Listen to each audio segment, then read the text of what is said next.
știi? Azi e 6 decembrie, mai cum știm eu să uit? Draga mea, azi e ziua ta.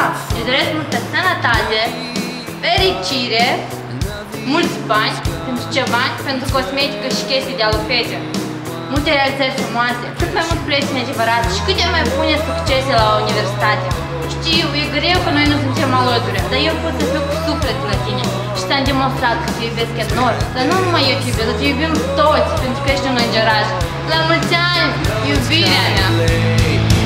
Happy birthday, yeah, yeah, oh, I know you hate me, yeah, yeah, oh, well I miss you too, yeah, yeah,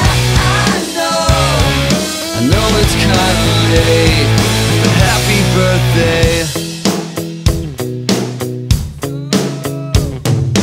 So hard when you're far away.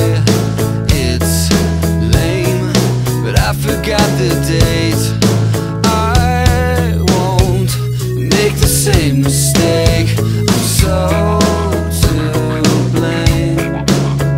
So now you know. Don't hang up the phone. I wish I was at home.